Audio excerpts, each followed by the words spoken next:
Several years ago, I was sitting at my desk on San Pedro unit, which is actually right across the street from where we are today, just a few hundred yards away. It was a hot summer day. The vending machines were humming loudly outside my office. And I was doing paperwork when I discovered something. On the same prison yard, we had a daughter, her mother, and her grandmother. And this daughter had a young girl who would come in to visit every weekend. And in that moment, something gelled for me.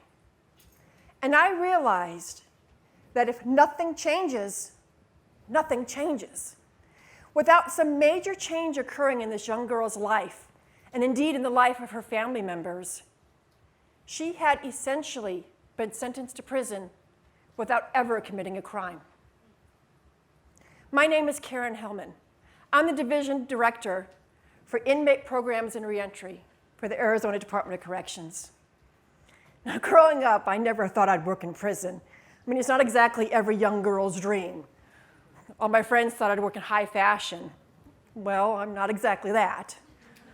And even today, when I go to a party or I meet new people and I tell them what I do, they sometimes look at me like I've grown a second head.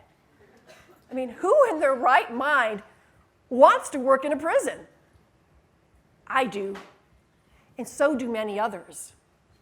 I love my job. Every day I get to see change. Change in individuals, change in the Department of Corrections, change in the state of Arizona. Now, for change to happen, there need to be two things present. The first thing is you have to have the willingness, the desire to change, the mindset, if you will.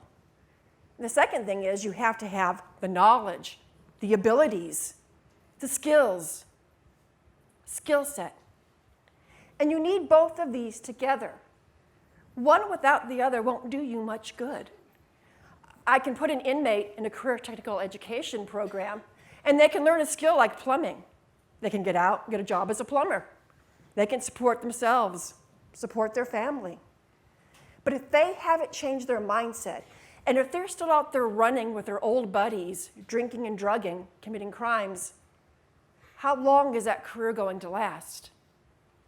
Not very. Conversely, I can have someone who decides, I really want to change. I want something different from life. But if they don't have the skills available to find and keep a job, to remain clean and sober, to be a better parent, they're not going to be successful either.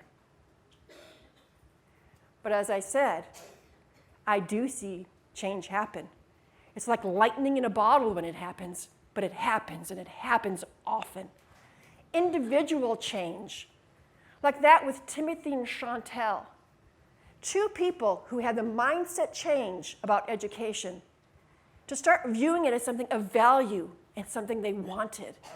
And then they obtained the skill sets to pass their test, pass their classes, to the point where this month they both obtained their high school diploma while being inmates at the Arizona Department of Corrections. Then there are the 2,000 plus inmates that every day go out to Arizona correctional industry jobs, where they learn the mindset to be a good, valuable employee, while obtaining the skill sets to perform jobs where they can earn a living wage. And there's Jacqueline, a young woman who those many years ago when I was on San Pedro was also on San Pedro. She went through a substance abuse program.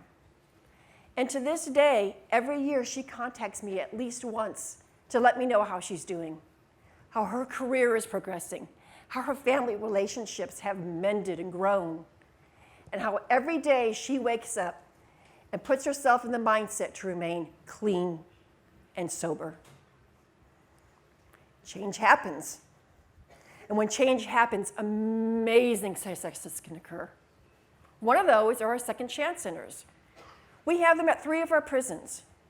Now, these second chance centers are places where we send inmates who are releasing within 60 days. And there, through collaborations with the Department of Economic Security, Department of Health Services, Department of Housing, AWE, Chicanos por la Causa, the Home Builders Association, Dress for Success, numerous volunteers, both secular and religion, come together and work with these inmates to help them have a successful re-entry into society. That required a mindset change. We needed to go from believing that recidivism reduction was an Arizona Department of Corrections alone issue to understanding it as a societal issue, and everyone needs to come to the table and bring their skills. To date, we have almost 900 inmates who've gone through these programs, and over 55% of them either leave prison with an actual job offer in hand or obtain employment within a few weeks of release. That's an astounding success.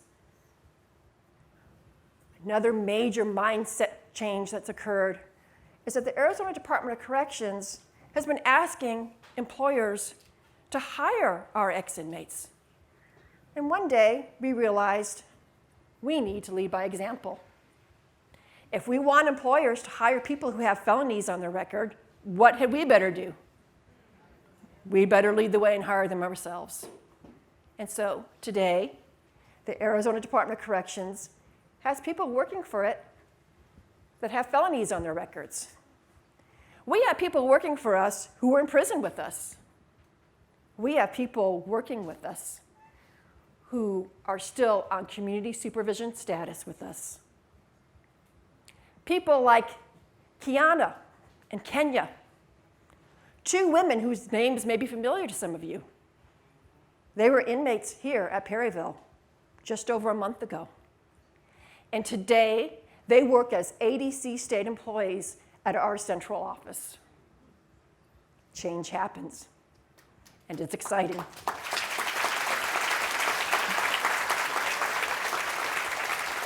I could tell you story after story, but you all get the message.